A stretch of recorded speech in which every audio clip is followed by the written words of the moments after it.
Our penultimate slammer is Mel Sandells. Mel is a snow physicist from the National Centre for Earth Observation. She's developing new ways to measure snow from space. It's all going so well. Her Christmas bonus is linked to the number of times she mentions the National Centre for Earth Observation. Mel doesn't want to waste slam time, so she has tried to get Gary, that's me, to mention the National Centre for Earth Observation as much as possible instead. So there's a few extra quid. 6 months ago, Mel took up running after her colleagues said that their field site was only 5 kilometres away and easy to get to. It turned out to be 7.5 kilometres uphill, and skis were not the best method of transport. She's also a keen allotmenteer, very nice word, and she has 2, insert your own adjectives, that's what she wrote, children. Mel's slam is provocatively entitled, Why Snow Crystal Size Matters, and her introduction is thus. More than 1 billion people need snow and glacial melt for their water supply. But where is the snow, and how much do we have? To measure snow on a global scale, we need to consider its microscopic features. A combination of physics and satellite measurements should reveal the distribution of snow and allow us to see whether it is changing with the climate. And this slam will show you exactly how. So, big round of applause if I can invite Mel up onto the stage.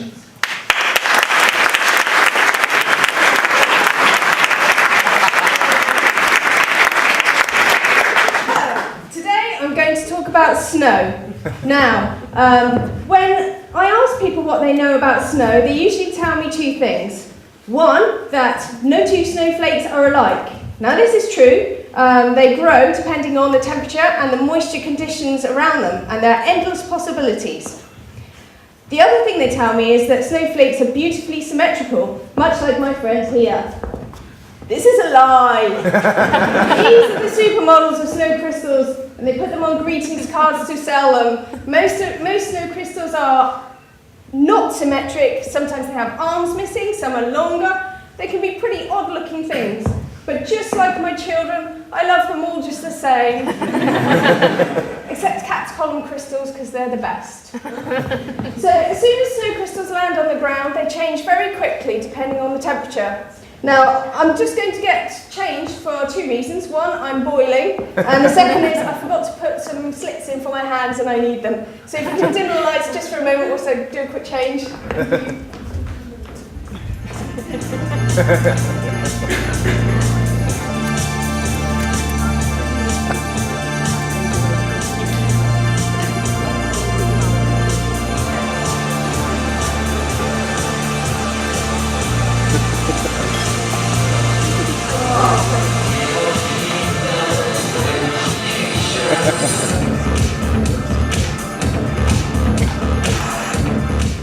I'd like to thank the sound people because I had no idea what song they were going to choose, so that's brilliant, thanks very much.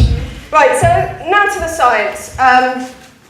Snow is actually really important. Today is World Water Day, by the way, in case you don't know. Snow is an important resource of water. More than 1/6 of the world's population depend on melt for their water supply. So in a room this size, probably about all these tables, you rely on snow for your water supply. Tables behind, maybe Thames water, and the rest of you, maybe some other form of refreshment. So, the problem is that we don't know how much snow we've got. And the only way to measure it on a global scale is to use satellites. Now, the Earth emits radiation. We know that it emits heat, we're familiar with this, but it also emits radiation in the microwave region of the spectrum. Not a lot, but a little bit.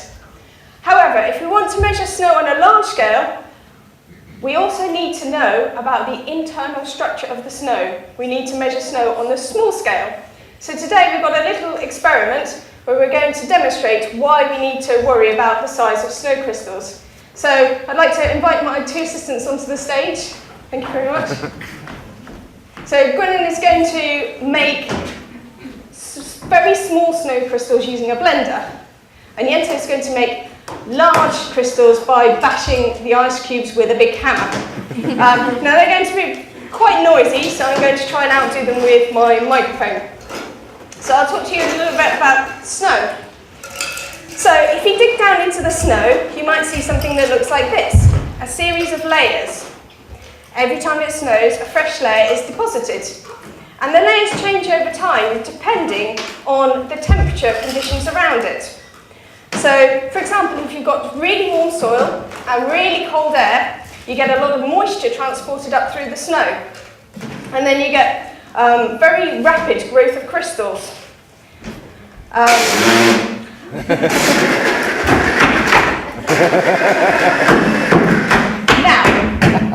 the principle behind the satellite observations is that with the microwave radiation emitted by the Earth, the more snow you've got on the ground, the less signal the satellite sees. So we can use this property to tell us how much snow is on the ground. So hopefully, very soon, they'll be preparing the samples and put them in the glass. Now, I can't demonstrate this in the microwave region of the spectrum, partly because we can't see it, and partly because the Science Slam budget won't run to £100,000, which is what a radiometer costs, and unfortunately I broke the last one that we had. It's fine, it's glued back together now and taped up, they'll never know. So what's going to happen is we're going to put them on here, and I'm going to ask you which one is brighter. So we're very nearly there.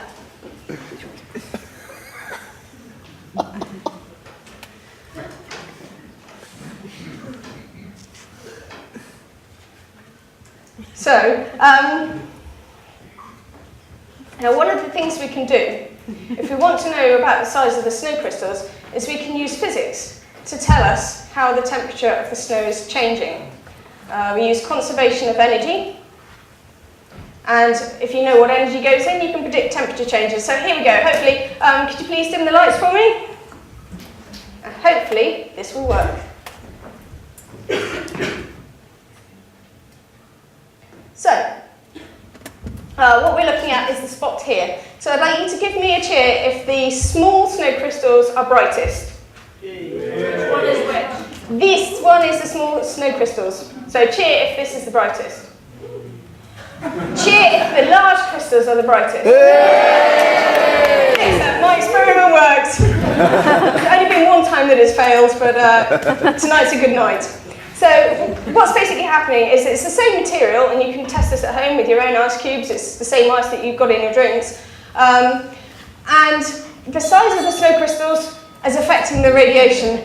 So the problem is, in microwaves, a lot of radiation comes out from the side, so less is coming out of the top. So what we need to do is measure the size of the snow crystals. Thank